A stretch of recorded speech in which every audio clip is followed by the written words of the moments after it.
पहली बार इस तरीके का आयोजन यहाँ हो रहा है आज़ाद समाज पार्टी के तत्वावधान में, और हम सब अधिवक्ता साथीगण यहाँ पर पहुँचे हैं नगीना से सांसद भाई चंद्रशेखर आज़ाद जी के विचारों को सुनने के लिए, उनके विचारों से प्रेरित होकर। और अब जो ये जो लहर उठी है कि बहुजन समाज को अब आगे बढ़ाना है, और बहुजन समाज अब जागरूक हो रहा है और युवा अब जागरूक है अपने हक के लिए, अपने अधिकारों के लिए। और जैसे कि अपने हकों के लिए, अपने अधिकारों के लिए अब जो युवा है अब वो जागरूक हो रहा है और उसमें बढ़ चढ़ कर हिस्सा ले रहा है इस मूवमेंट में, बहुजन मूवमेंट। ग्वालियर में बाबा साहब की प्रतिमा नहीं लगने दी जा रही है। देखिए किसी भी समाज के अंदर अगर एक अच्छे लोगों का धड़ा होता है तो थोड़ा सा शरारती तत्व भी होते हैं, और ये कोई बहुत बड़ी बात नहीं है कि जब भी कोई एक नया चेंज आता है तो चेंज कभी भी एकदम एक्सेप्ट नहीं होता है समाज को, चाहे वो कोई भी समाज हो। जब 1956 में बाबा साहब जी ने ये बात कहते हुए हिंदू कोड बिल पर जब अपना इस्तीफा दे दिया था कि या तो बहन बेटियों को हिंदू समाज में पैतृक संपत्ति में अपने पहले से राइट देते हैं, तब वो बात उसी कांग्रेस पार्टी को उस समय समझ नहीं आई थी। लेकिन सन 2005 में वही कांग्रेस पार्टी ने जैसे, तो समय की डिमांड होती है, एक चीज होती है, एक शुरुआत होती है, शुरुआत होनी चाहिए, और ये चीजें एकदम से नहीं चेंज होती है, बहुत सदियों लगता है जब एक चीज चेंज होने में। जातिवाद जो है हजारों वर्ष करोड़ों वर्ष पुरानी एक क्या कहते हैं दिक्कत है इस इंडियन सोसाइटी के अंदर, और ये चीजें अगर बाबा साहब ने जो चीजें चेंज करी, और सबसे बड़ी बात यह है कि हम किसी को ना बाइफरकेट बड़ी जल्दी कर लेते हैं कि अगर बाबा साहब हैं या भीमराव अंबेडकर जी की अगर कोई बात कर रहा है तो वो व्यक्ति जरूर अंबेडकरवादी होगा या वो व्यक्ति जरूर दलित समाज से होगा। पहली बात ये चीजें हमारी गलत है।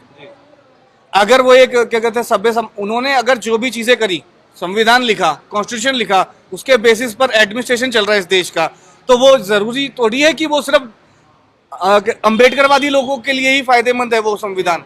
वो तो पूरे देश का एडमिनिस्ट्रेशन चला रहे हैं ना उन चीजों से।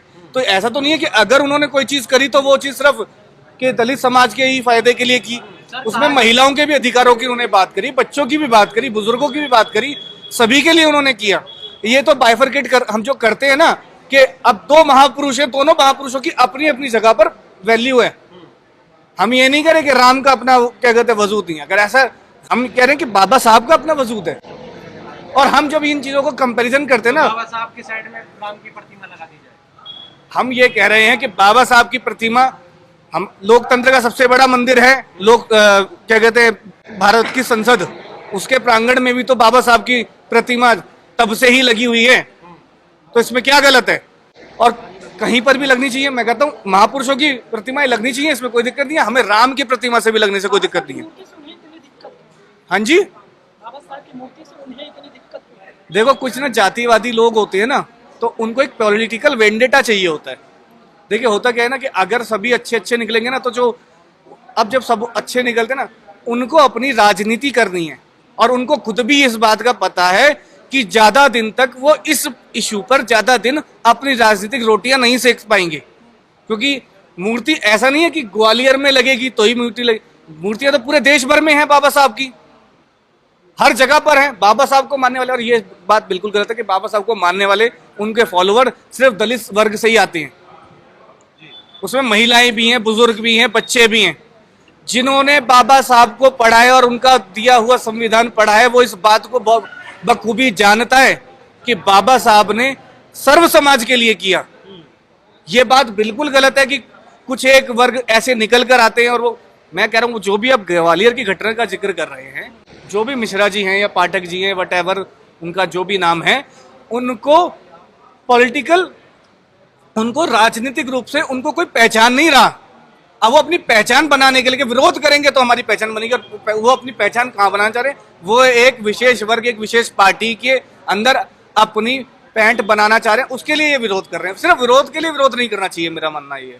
मैं ये कहता हूँ कि ये अगर आरएसएस की विचारधारा है ना, ये क्या कहते हैं संघ की विचारधारा है, हमें किसी के हमारा विचारधाराओं की का ही तो वो कहते हैं कि राम को हम लेकर आएंगे, हम कहते हैं कि हम संविधान को लेकर आएंगे, हम ये चाहते हैं कि हम ये नहीं चाहते कि हर घर में मंदिर हो या हर गली में मंदिर हो, हम ये चाहते हैं कि हर एक व्यक्ति को उसका हक, उसका बुनियादी सुविधाएं, सुख सुविधाएं संविधान के दायरे में रहते हुए मिलनी चाहिए। अगर एक बच्चा है, बच्चे को फ्री एजुकेशन मिलनी चाहिए।